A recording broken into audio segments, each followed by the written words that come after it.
Lee Sin through the draft. And speaking of which, we jump right into it. Of course, it is banned away.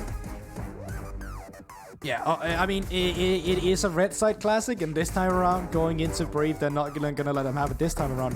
But now, with Ibis Varus being banned away, you leave open the Renekton that you banned away earlier. Obviously, you did still have some success here with the set, but there's still a lot of other power picks you can use in your arsenal for Arata to kind of slow down the pace a bit. You can opt into the Renekton, into the set matchup, and flex him on towards the mid lane, flex him on towards the top side to kind of match set wherever he goes. And I would love to see that from Raratum again. And I was wondering going into this game, do you grab that Varus early on once more for iBoy, or do you change it up? It clearly had the weaknesses in game 2 when it's picked apart, when you make sure you're putting a lot of focus onto it so he's not able to actually get that amount of damage necessary to help out the fight. And this is interesting. Having this Akali drafted so early for the side of RA, you expect it to be Fofo, but I wonder if Cube's got something special up his sleeve.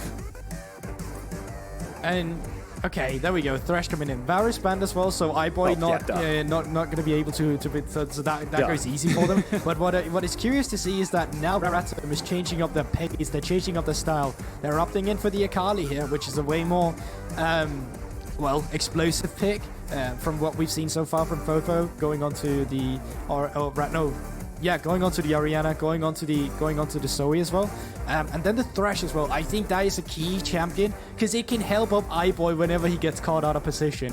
iBoy gets to play a bit more greedy. There's a dark passage to save him away. I think that's going to be key moving forward. And then WE, they pick up where they left with the Kai'Sa and the Diana coming in. So far WE not changing up anything in their draft. Is this a Jinx angle? Is it a Jinx angle from iBoy? Do we see him run that back, or do we see? Oh! Does he go for it? That's my question. This draft right now from WE is meant to dive onto an immobile ADC like a Jinx. But if they can keep him safe, if that is going to be on Hong and those Lanterns to make sure Jinx is able to get excited, that is massive for their late game boom. Oh, absolutely, and you can already see they're taking away some of the strongest supports paired up with Kai'Sa as well. Nautilus goes away. It can be a bit iffy for the Thresh to play as well. Oh, well, rather there's a bit of mixed opinion on that matchup in general, but it wouldn't surprise me to see them either go for a solo lane ban here if they feel like, all right, we're not really too worried about more supports. I'll just go for the Leona ban here just to make sure that there is no target CC or longer range CC you can put down to iBoy on towards this Jinx as well. Here it is for Khan. They're going to take away more of the diving potential from Team WE. They already have a draft that's nearly, well, actually 3 of the champions that are the same from last time. They're not going to be able to get that Lee Sin. They're not going to be able to grab themselves something like a Nautilus to have safe engage as well. And I do wonder if the Leona is going to be that call, or if they're going to try to go for something a little bit more flavorful that continues to be able to accelerate their team fight dive potential. Go. Not being removed as well from Cube here. Now, I suspect they will just pick a jungler. I'm actually surprised there weren't more junglers banned from the side of WE, because realistically speaking, you're just going to pick Leon's Volibear here, and then you're going to save counter pick for Cube, and then the topside bans won't matter all too much unless you just try to ban out some different counters you had. So yeah, interesting that you don't try and chime down that pool a bit. I was a big fan of the Volibear, but it seems like Leon wants to spice it up a little bit and goes for the Trundle here. Now, this is okay, this is coming out of left field. And just hear me out. What if it's a lane a lane Trundle? What if it's top lane Trundle? I mean, it can certainly be a thing. Actually, it crossed my mind as well. It is a flex pick in going in against champion with resistances, like for example.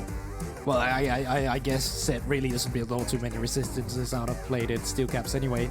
But still, a champion that can help you one-shot some of these harder to kill champions, and now specifically with the Leona as well, does offer some grounding that you can use on towards the enemy with the pillar, creating some space for your carries, which can help slowing them the targets down when you want to kite with the Jinx, when you want to get on towards the backline with the Akali. And that's going to save the top pick for last year. Either it's Trundle Jungle or it's obviously the top side here. And flex picks has come through as well for WE, so you can't know for sure. Ryze can go top and mid. Definitely could, but I'm expecting it to be mid. And I also even feel like that takes away what Rare Adam kind of want to be able to have in their composition that late game option, being able to wait it out and try to see if they can win that way. The Jinx, the Akali, even the Trundle, now Mundo to be extra frontline for the team. Rise is great at being able to not only clear out these minion waves quickly, but when it gets to the late game, he does a lot more damage than anyone really realizes. But there's one thing I don't like right now from the side of Rare Atom, and it's the different stylistics you get in that composition. Because with the Jinx, you quite often either want to get a reset and then you can go forward, but most, I mean, just purely you're a kite back champion. That's usually what you do with Jinx. You kite back. Akali, on the other hand, wants to dive forward. But right now, she's the only member on the team with backline access. There is no other people that can follow up. So unless Fofo becomes incredibly fed on the Akali or just goes like, get a quicker item power spike, I see it becoming kind of hard for them to find the priority they want from this Akali pick. Man, this is definitely interesting. I can understand your qualms when it comes to what Rare Atom have drafted, but you know me and Mundo have to root for it. It's just in my contract that I must root for Mundos at all time, as well as having control and Trundle. But I do get where you're coming from. It is going to be difficult. They have some disjointedness to their composition of what they want to do. However, all of it does boil down to the late game. They can scale up still.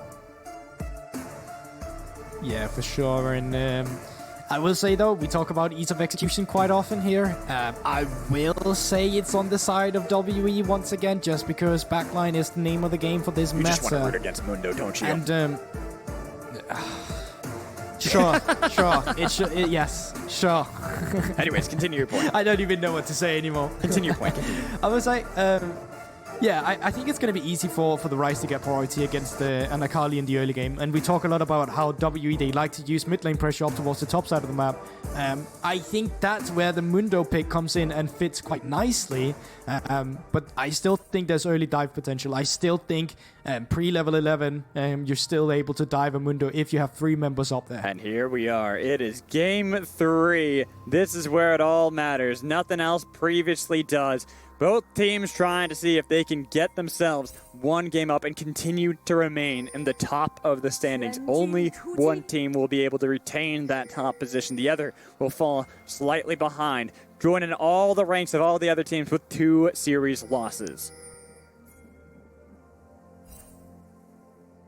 It's going to be curious where the junglers want to pick their attention here in the beginning. It looks like they both want to up down towards that top side of the map. Here's the thing with Trundle. He does very singular damage. He doesn't have any AoE in his kit, and that makes it quite hard for him to clear some of the other camps like the Crocs, like the Raptors. So just by nature alone, he's always going to be a bit behind in clear speed when going up against the Diana here Nice as well. little flay there from Hong to make sure they can disengage. Both teams trying to see who is going to be able to get that level 2 experience lead. It is a rumble between these two. Neither of them really want to let the other one have that singular advantage. And that's the thing, you can see they're both fighting for that level. Good plays on towards every...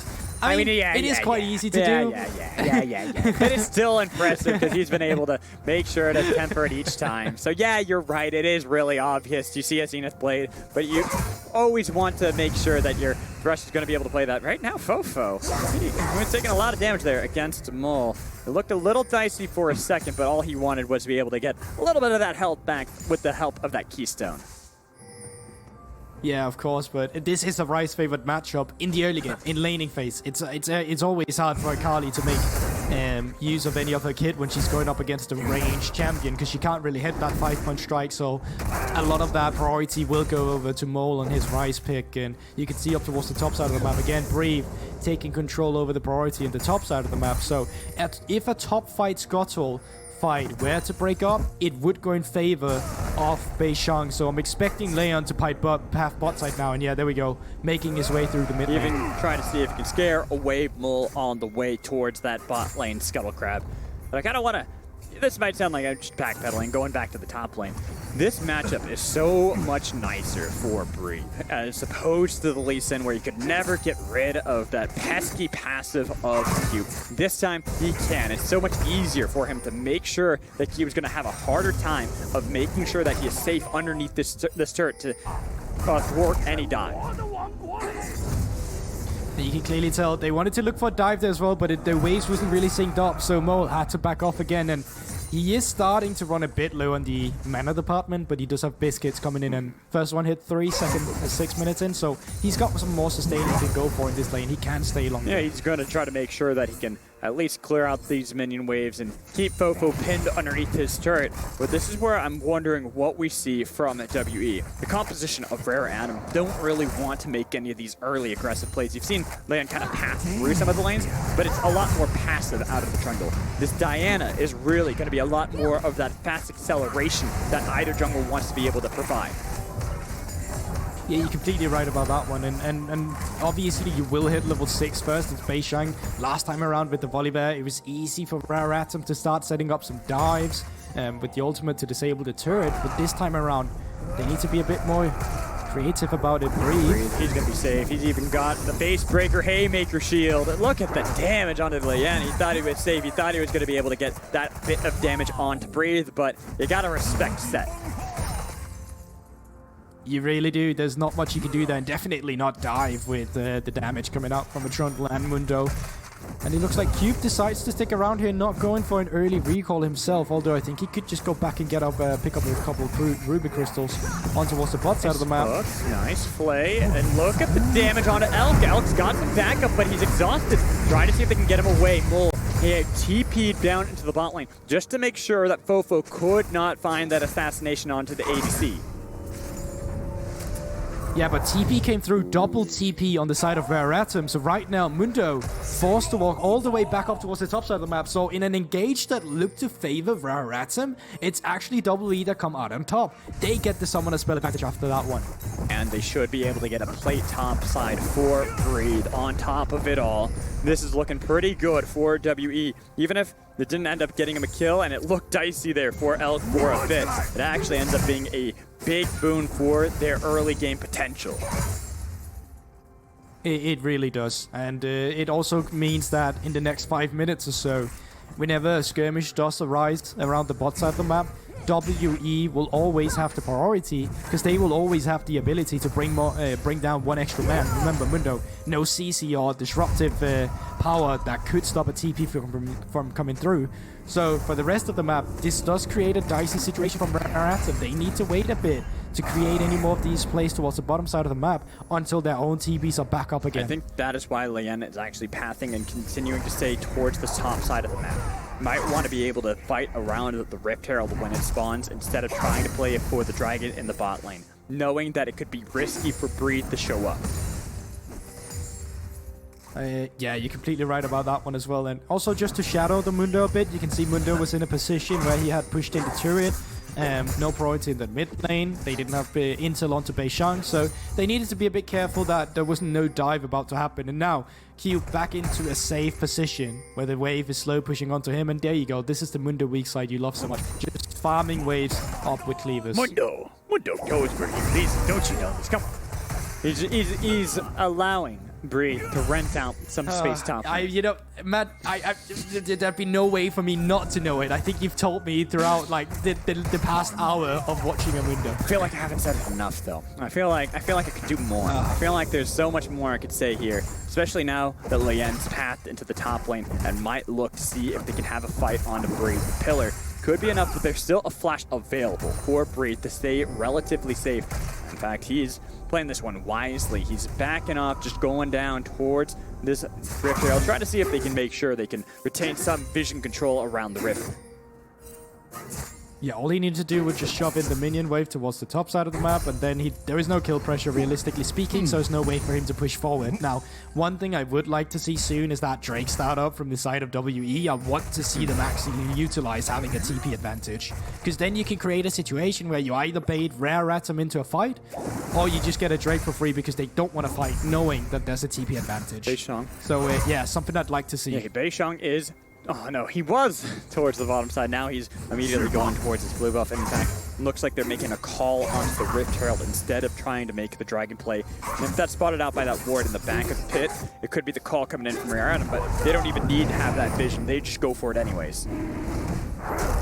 Yeah, the timing is not really right for them. They want to hand off the blue buff to Mole as well. In the meantime, Fopo had actually gotten the priority for once. Bot lane, of course, still in the priority with this Jinx as well down towards the bottom side. And then Leanne for free is just able to pick up the first Drake. But you said it yourself, there is a cross map come through here. Oh. Beishang No. not actually wanting to pick up the Riftel, wants to farm a bit instead. I think maybe they thought that Leanne was on the top side, not realizing, since they don't have that much vision on the bottom half of the map, that Leanne was actually taking the dragon. And once that notification came up, they're like, he's probably kicking himself and like, should have gotten the objective when we had the chance, because now Leanne's immediately booking it. They got Fofo, they've even called up Hung just to make sure they can secure one more objective. Yeah, but leaving iBoy alone down towards this bottom side of the map without the Thresh, I don't think you can do that when there's a stack minion wave pushing in. I think you need the support down there. And WE realizes this. They go on face on. Has to use the Subjugate and the Realm Warp behind, but now he's by himself. It's going to be the Pillar and the Realm Warp clash in, smash down. Breathe gets himself yet another kill, and now they can turn on to the Rift Herald. Yeah, timing is perfect from WE. They waited for the moment Huang was no longer part of the fight. Beishang, as soon as he found Leanne alone in the pit, just went for it immediately, sended the Diane ultimate, and they were in for the first block for them. And giving it over to Breathe, it feels like this is a WE special, always making sure that he is in a prime position to lead the charge for the team. Getting a Rift Herald as well. I just wonder where they're going to put the gold is right now.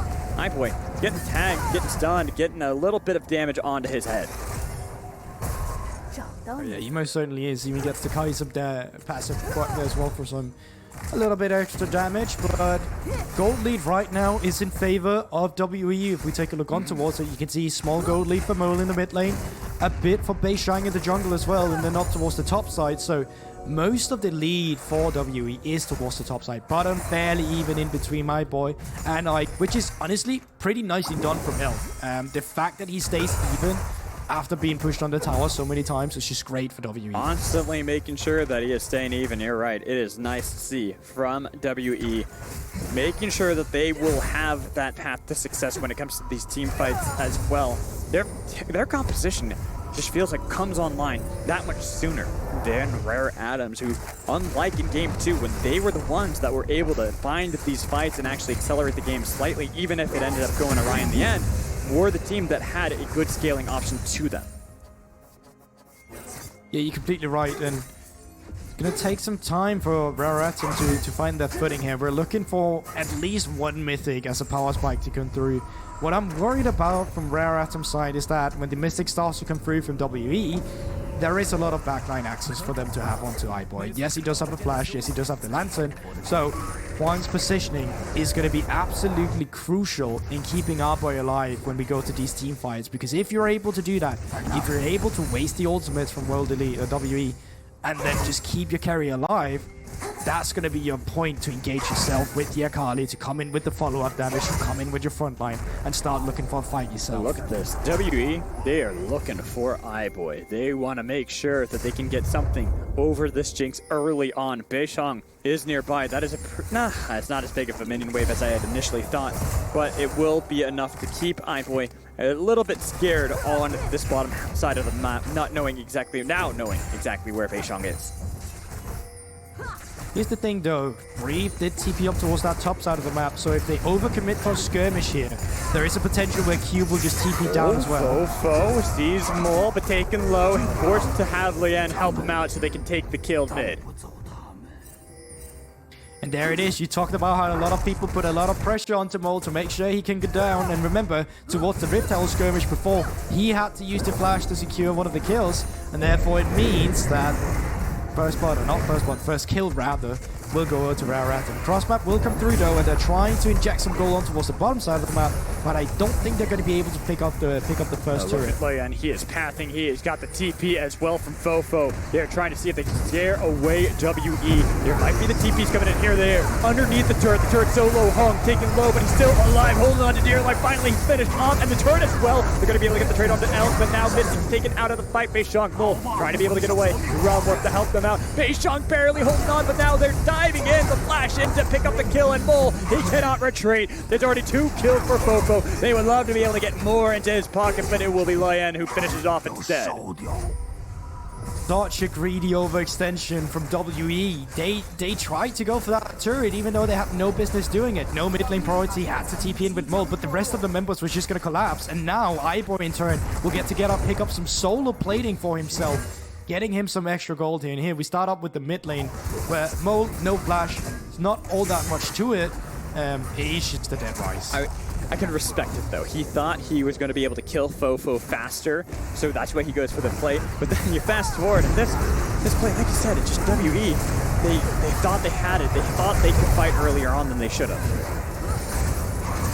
It's just an overextension, and the plating just gets too much armor. You weren't able to one-shot the turret with the Rift Hell, with the true damage you get from that. And then the Realm Wall, you've only put 1 point into it. You can see Mo, he's level 10.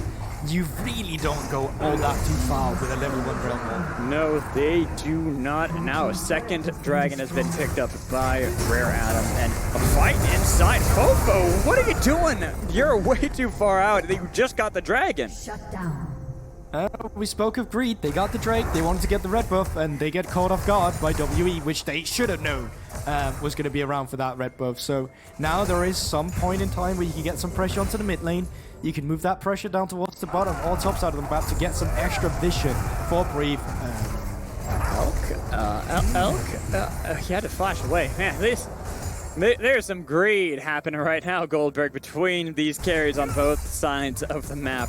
I get that there's a lot riding on this one. They're anxious. They want these fights earlier on. They just had the last game, whereas the Knife's Edge for so long. But you gotta play it a little bit more passively than that, boys. The thing is you're only 15 minutes into the game. You don't one-shot turrets, and the rest of Rare Atom was just resetting, so they were coming back.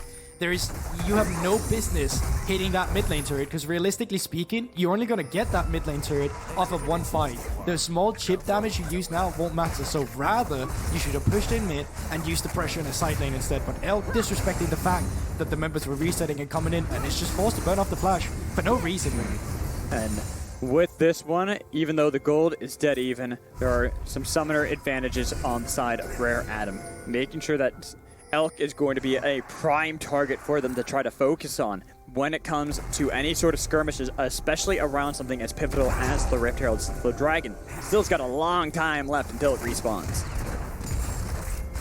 It does, but Fofo now have also picked up the Rocket Belt, no flash onto Elk, so it can become a bit dicey if he gets caught out of position, but Rare Atom, they're posturing up for this fight. They have started it. They got the vision. You can see the super control nodes. But WE, they want to enter this one. There's all 5 members of both sides here. Breathe has a flank angle. They're going to be able to get the hook on him, missing to pull him back in, and he has to go golden to be able to survive. While Bayshot was able to pull back everyone in with the Moonfall, and Fofo trying to be able to dash around as best as possible. Haymaker Shield coming in with a huge amount of damage, but it's not enough. WE trying to be able to run away from the fight. They lost the objective control once more. Yeah, and Leon took so much control of that choke point with one single pillar. It was hard for WE to get access with that choke point. So much damage to come out. They got a bit greedy. You talked about it yourself. Beishang flash forward or dash forward, trying to get the ultimate onto iBoy, but Exhaust was ready from Hang, the Lantern as well, and it was just an easy fight for Rare Atom to pick up. He just didn't have the coordination at that moment to be able to dive fully in. Breathe, too, was a bit late to the party. Sure, he was able to kind of help out disengage, but it was just too little, too late. Rift Herald now into the pocket of Leanne.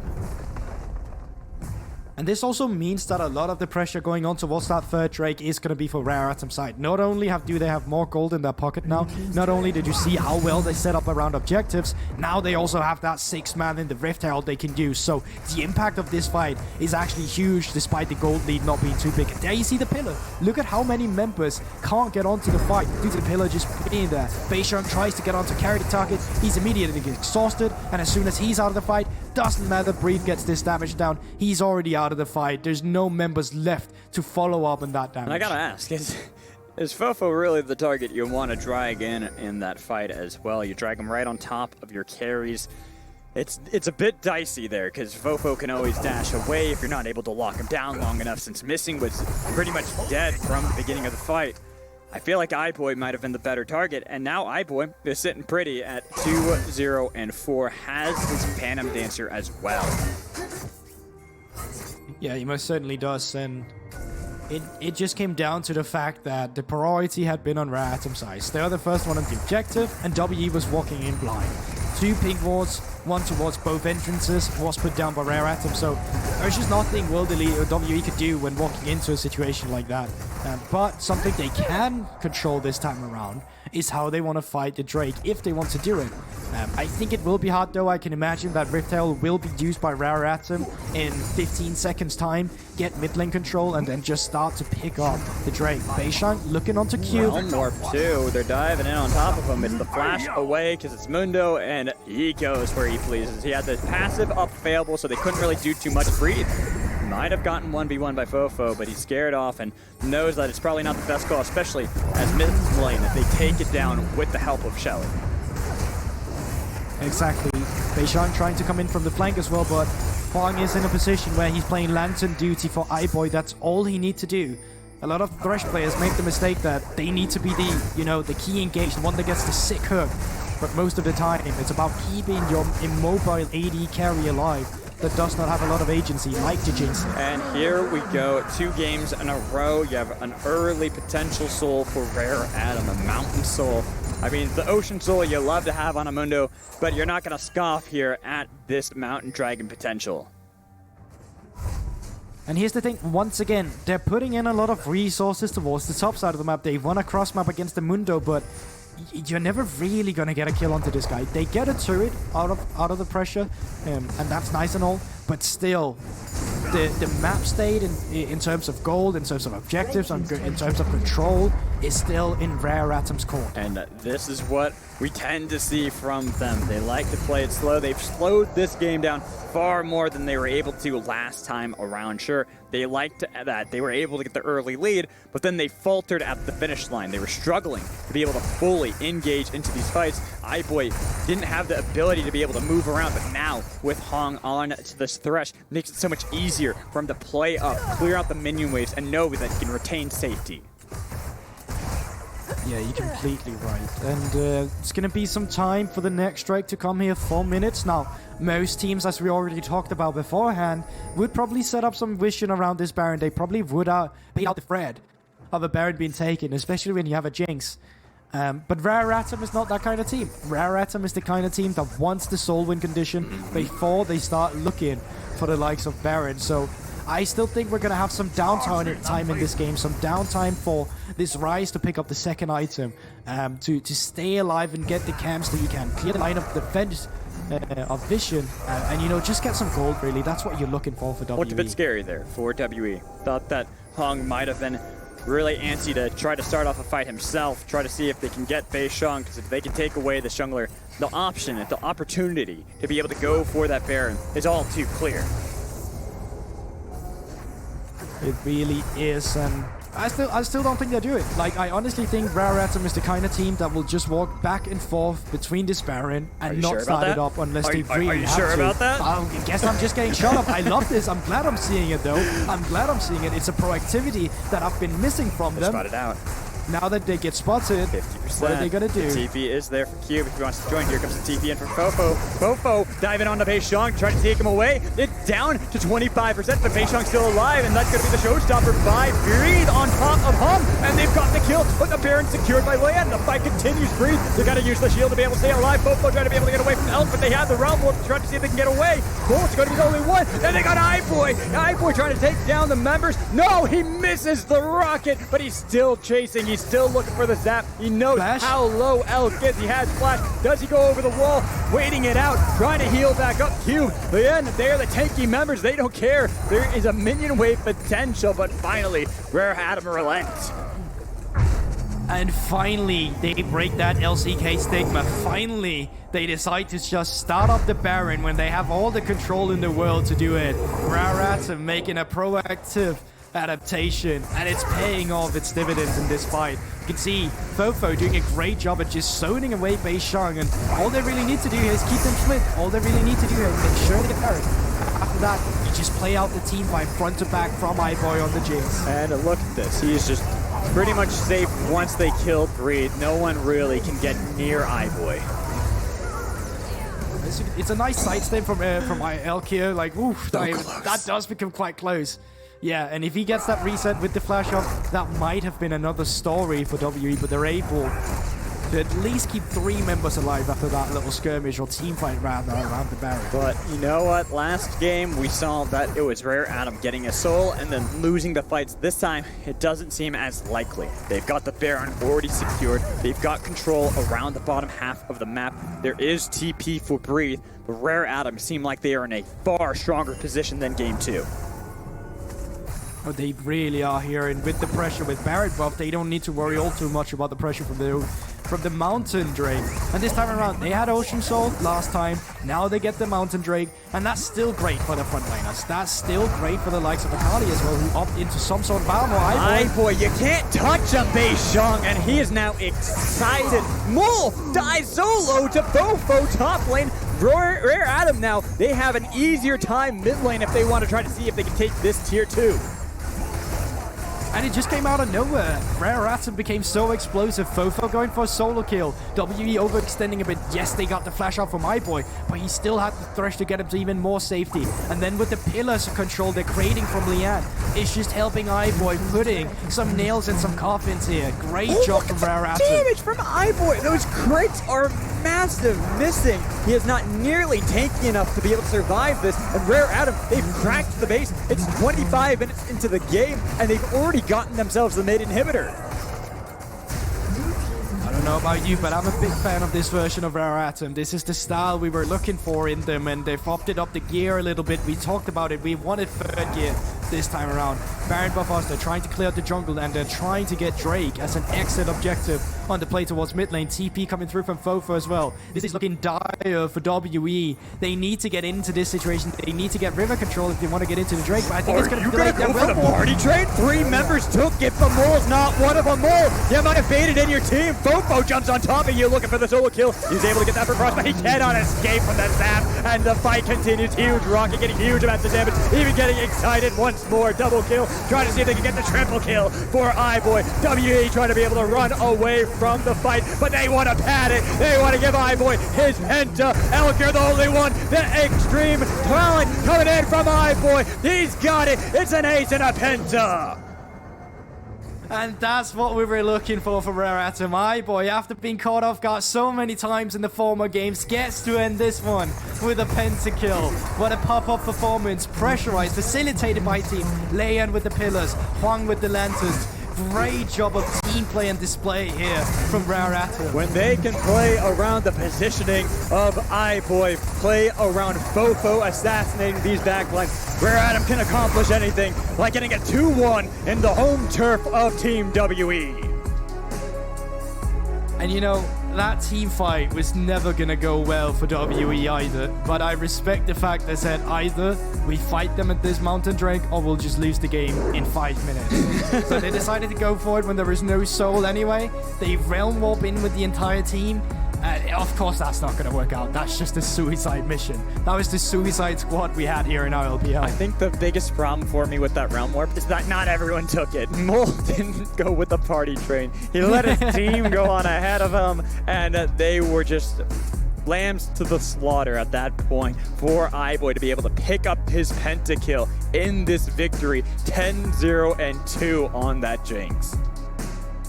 Yeah, and you can see Leian smiles on his face. He's happy about his performance today. He had some good performances on the volley bear, some great facilitation on towards the Trundle as well. But on toward the 3rd game here, it was all iBoy. What a performance coming out from the Jinx. And once again, facilitated by the teams. This was not him alone. This was a champion with close to 0 agency that just came to this point in time and came to this level of power due to his teammates setting him up for success. They made sure they could constantly peel for iBoy, that he was always going to stay safe. They didn't have to worry like they did before when it was the Forest who was immobile and everyone was piling on top of him, making sure to kill him immediately.